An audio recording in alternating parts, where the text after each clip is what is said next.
Hey guys, just checking in again with you. Hopefully things are going well for you. Hopefully you're settling into some of your new routines as we kind of wait for this pause order to be lifted and our sense of normalcy to get back. So I'm right there with you. I'm learning to change my heart a little bit though, and to use this time not in fear, but to use this time to really see God be revealed more. And I hope, and it's my invitation and my hope that you are seeing that too, because God is still at work. And there is no doubt about it.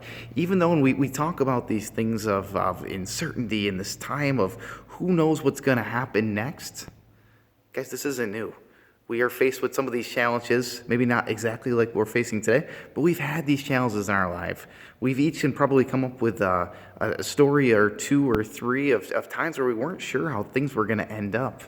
And guys, we're not alone in this, and I hope you see that. These times of uncertainty, these times of fear and doubt, well, none of us are immune to it. So I was thinking back, and I was reading through the Bible, and I came across this story, and I think it fits us very well. So it's found in the early stages of the Gospel of Mark. So chapter 4, we're going to look at verses 36 through 41. And what we're going to see here is we're going to see Jesus really just strong out into his ministry, talking to people, healing people, teaching to people, right along with his disciples. So he's becoming this rock star, and you see this merry man traveling. And we pick up, Jesus is telling his disciples, hey, let's get into the boat and go to the other side so we can reach people over there. And we see this. So verse 36, leaving the crowd behind, they took him along just as he was in the boat. There were also other boats with him. A furious squall came up, and the waves broke over the boat so that it was nearly swamped. Jesus was in the stern, sleeping on a cushion. The disciples woke him up and said to him, Teacher, don't you care if we drown? He got up, rebuked the wind, and said to the waves, Quiet, be still. Then the wind died down, and it was completely calm.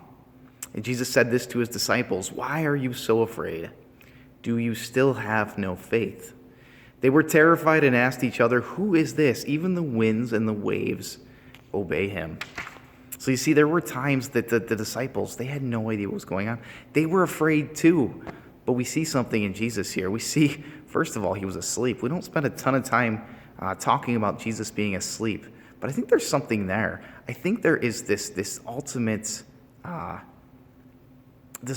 teaching of faith that we're seeing, because we know we have God's assurance. That's what the cross shows us. That's what we just celebrated in Easter, that we have God's assurance, that maybe we don't see things happening the way we want them to be, or we don't really know what's going on around us, but we do know we have the assurance because of what Jesus has provided for us. And we see that play out even in the story today. These were experienced fishermen. They were used to a small storm on the boats, but this was no storm. And how did Jesus respond? He took care of business just like he always does. So I just wanted to call you to that. And I just want to call you to the idea that fear and anxiety are very real emotions, but so is the cross. So when we become overwhelmed, look towards Jesus, friends. Guys, until we see each other again, I miss you, and I'm praying for you. Bye.